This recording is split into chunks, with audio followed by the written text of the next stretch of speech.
Hello, എല്ലാവർക്കും B R ഫാമിലിയിലേക്ക് സ്വാഗതം. ഇന്ന് നിങ്ങളുടെ സ്വന്തം റിജിയാണ് കേട്ടോ. അപ്പോൾ ഇന്ന് നമ്മളെ കുറച്ച് കാര്യങ്ങളായിട്ട് വന്നേക്കണതാണ് കേട്ടോ. ഒരു മറുപടി എന്നുള്ളത് ആരോടും വിഷമോ ദേഷ്യമൊന്നും ഉണ്ടായിട്ടല്ല കേട്ടോ. ഇപ്പോൾ ഇപ്പം എന്നോട് ചോദിക്കണ കുറച്ച് ആൾക്കാരുണ്ട്. ഞാനിങ്ങനെ ടൂറ് പോകുന്നുണ്ട്, അല്ലെങ്കിൽ കൂട്ടുകാരികളുടെ കൂടെ കറങ്ങാൻ പോകുന്നുണ്ട്, ഇപ്പോൾ പിള്ളേരെയും കൊണ്ട് കറങ്ങാൻ പോകുന്നുണ്ട്. അപ്പോൾ അങ്ങനെ എന്നോട് ചോദിക്കണ ആൾക്കാർക്കുള്ള ഒരു മറുപടിയാണ്, എൻ്റെ വീട്ടിൽ ഞാനും എൻ്റെ 2 മക്കളാണുള്ളത്.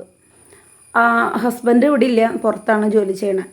അപ്പോൾ എൻ്റെ വീട്ടിലെ ജോലികൾ ഞാൻ തന്നെയാണ് ചെയ്യണത്, അല്ലാണ്ട് വേറൊരാളും വന്നിട്ടല്ല എൻ്റെ വീട്ടിലെ ജോലി ചെയ്യണത്. എനിക്കൊരു അസുഖം വന്നാലോ, അല്ലെങ്കിൽ ഇപ്പം എൻ്റെ കാലൊടിഞ്ഞ് ഇരുന്ന സമയത്ത് ഞാൻ കസേരമേ കാല് കയറ്റി വെച്ച് ഉന്തി കൊണ്ട് നടന്നിട്ടാണ് എൻ്റെ വീട്ടിലെ പണികൾ ഞാൻ ചെയ്തുകൊണ്ടിരുന്നിരുന്നത്. അപ്പോൾ ഒരു അസുഖം വന്ന ഒരാൾ പോലും ഞങ്ങളെ സഹായിക്കാനില്ല, ഞാൻ തന്നെയാണ് ചെയ്യണത്. ഇപ്പോൾ പുറത്ത് ജോലി ചെയ്യണ ഭർത്താക്കന്മാർ, പുറത്ത് ജോലി ചെയ്യണ എല്ലാവർക്കും അറിയാം, നമ്മുടെ വീട്ടിലെ എല്ലാ കാര്യങ്ങളും നമ്മൾ തന്നെയാണ് ചെയ്യണത് കേട്ടോ. പുറത്തേക്ക് പോകണം, ഒരാണുങ്ങൾ ചെയ്യണ കാര്യങ്ങൾ, പുറത്തേക്ക് പോയി വീട്ടിലേക്കുള്ള സാധനങ്ങൾ കൊണ്ടുവരണം, വീട്ടിലെ പണികൾ ചെയ്യണം, അതേപോലെ തന്നെ പിള്ളേരെ നോക്കണം, അവരസുഖം വരുമ്പോൾ അവരെ ആശുപത്രി കൊണ്ടുപോകണം, നമുക്കൊരു വിഷമം വരുമ്പോൾ, നമുക്കൊരു പനി വന്നാലോ, ഒന്ന് തളർച്ച വന്നാലോ ഒന്ന് താങ്ങാനോ ആരുമില്ല. അങ്ങനെ നമ്മൾ തന്നെ വേണം എല്ലാ കാര്യങ്ങളും ചെയ്യാനായിട്ട്. പിന്നെ ഇപ്പോൾ പറമ്പൊക്കെ ഉണ്ടെങ്കിൽ ആ പറമ്പിൽ പണിയും ചെയ്യണം. അതൊക്കെ കഴിഞ്ഞിട്ട് തന്നെയാണ് നമ്മൾ പുറത്തേക്ക് പോണതും കിടന്ന് നടക്കാൻ പോണതും. ഇപ്പോൾ കുറച്ച് നേരം പറഞ്ഞു ഫേസ്ബുക്കിൽ ഈ ഫോട്ടോകളും റീൽസൊക്കെ ഇടുന്നുണ്ടല്ലോ, ഇതിനൊക്കെ എവിടെ നിന്ന് ടൈം?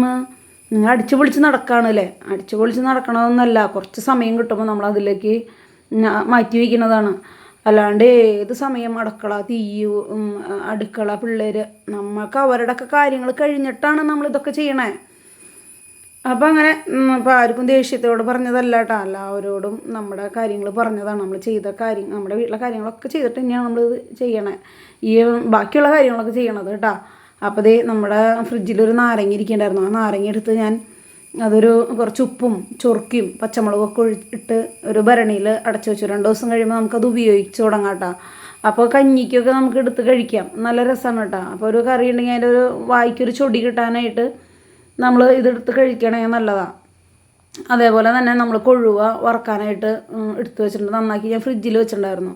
അപ്പോൾ നമ്മളതൊക്കെ പണികൾ ഇങ്ങനെ ചെയ്യണ പണികൾ ചെയ്തിട്ട് ഫ്രിഡ്ജിലെടുത്ത്, ഇപ്പോൾ നമുക്ക് പിന്നീട് അപ്പോൾ കുറച്ചെടുത്ത് വറക്കാമല്ലോ. അപ്പോൾ ഞാൻ അങ്ങനെ വാങ്ങിച്ചിട്ട് ഫ്രിഡ്ജിലെടുത്ത് വെച്ച് കുറച്ചിട്ട് വറക്കാണ് ചെയ്യുക. അപ്പോൾ ഇത് ലാസ്റ്റ് കുറച്ചുണ്ട്, ഇപ്പോൾ 2-3 ദിവസമായി കൊഴുവ വാങ്ങിച്ചിട്ട്. അപ്പോൾ എടുത്ത് അത് ഞാൻ തിരുമ്പി വെച്ചിട്ടുണ്ട്. അതേപോലെ തന്നെ ഞാനിപ്പോൾ മീൻ വാങ്ങിക്കാനായിട്ട് പോയപ്പോൾ നമുക്ക് കായൽ മീനാണ് കിട്ടിയത്. അപ്പോൾ ആ കായൽ മീൻ കിട്ടിയപ്പോൾ ആ ചേട്ടൻ എന്നോട് പറഞ്ഞത്, മോള് വീട്ടിൽ ചെല്ലുമ്പോൾ, ഞാൻ അറിയണ ചേട്ടനാണ്, അപ്പോൾ മോള് വീട്ടിൽ ചെല്ലുമ്പോൾ ഇത് വെള്ളം ഒഴിച്ച് ഉപയോഗിക്കുന്ന ടൈമിൽ, നിങ്ങൾ കറി വയ്ക്കാനോ വറക്കാനോ ഉപയോഗിക്കുന്ന ടൈമിൽ ഈ മീനെടുത്ത് വെള്ളം നിറയാൻ വെച്ചാൽ ഈ കഷ്ണങ്ങൾ ഇങ്ങനെ മൂടി നിൽക്കുന്ന ഭാഗത്തിലുള്ള വെള്ളം ഇടുക. അതിൽ കുറച്ച് ഉപ്പും ഒരു ചെറുനാരങ്ങയും മുറിച്ച് അത് ഒന്നിങ്ങനെ ഇളക്കി ഒരു അരമണിക്കൂർ റെസ്റ്റ് ചെയ്യാൻ വയ്ക്കുക. അപ്പോൾ അങ്ങനെ വെച്ചിട്ടുണ്ടെങ്കിലുള്ള ഉപകാരം എന്താണെന്ന് വെച്ച് കഴിഞ്ഞാൽ, ഈ കായൽ മീൻ ഒരു മണമുണ്ട്, ഒരു ചെളി മണം, അങ്ങനത്തെ സാധനങ്ങളൊക്കെ പോവാനായിട്ട് നല്ലതാണ്. അപ്പോൾ ഞാൻ ഈ കറി വയ്ക്കാനായിട്ട് നാളികേരം ചിരകാൻ വേണ്ടി നോക്കിയപ്പോൾ അത് അടർന്നു പോരണം. അപ്പോൾ ഞാൻ എന്ത് ചെയ്തു, കൊത്തിയിട്ട് കുരുന്നരിഞ്ഞ് മിക്സിയിലടിച്ച് പാല് പിഴിഞ്ഞ് ഒഴിച്ചുവിട്ടാൽ, നമ്മളിവിടെ പാല് പിഴിഞ്ഞാണ് വയ്ക്കുക.